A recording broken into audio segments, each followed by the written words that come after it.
This sliding T-Bevel was part of a haul I got from a coworker's parents' house. This thing had seen better days. I had to get a magnet out to convince myself that the thumbscrew was brass. The blade was severely pitted, and the stock looked like it had insect damage. When I took it apart, it was apparent that the thumbscrew was brass. I was hoping there would be a maker's mark on the blade under the patina. At this point, I had my doubts about this project. I soaked the blade in evaporust. I was hoping I could sneak up on a maker's mark. Here's the blade after soaking 24 hours. The evaporust did a nice job, but the soak did not reveal a maker's mark. I decided to try my random orbital sander on the blade.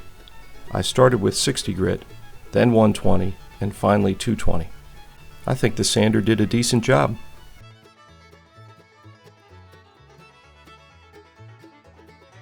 I then switched to wet sanding with WD-40.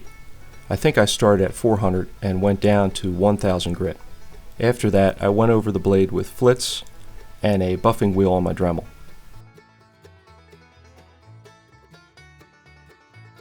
I used my table saw as a flat surface for sanding the stock.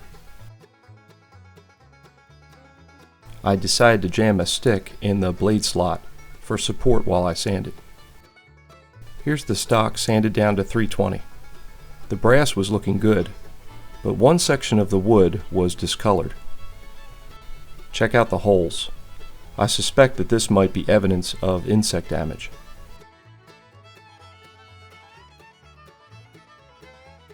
So according to the internet, the holes were probably made by an insect called the powder post beetle.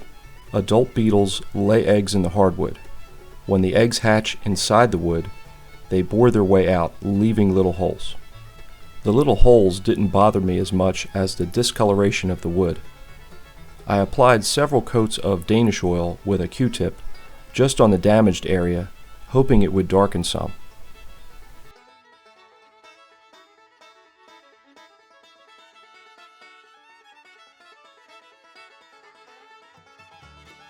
Here's how the brass thumbscrew looked after the soft wire wheel. I had a lot of sanding to do. I started out with sandpaper wrapped around a dowel stick. But I realized that my thumb was a better fit. Makes sense since it's a thumbscrew, Magdad. It took some doing, but I was able to get most of the nicks and scratches out. Now I want to take you back to what I started with. This no-name sliding T-Bevel was beat up, rusted, and partially eaten.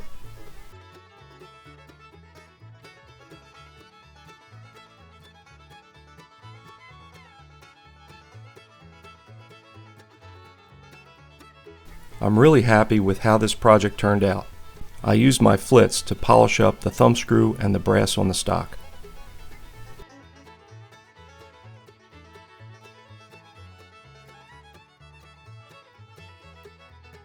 I think the Danish oil did a nice job on the damaged wood. I applied several coats of paste wax to the stock and blade. A sliding T-bevel can be used to copy and transfer an angle from one part to another. Or it can be set to a particular angle using a protractor or speed square. I think this tool is used frequently for laying out hand-cut dovetails. I hope you enjoyed the video. Thanks for watching.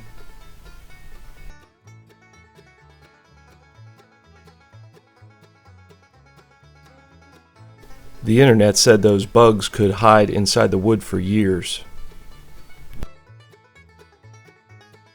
I'm not taking any chances. Okay, fine. You get one square. Make it last.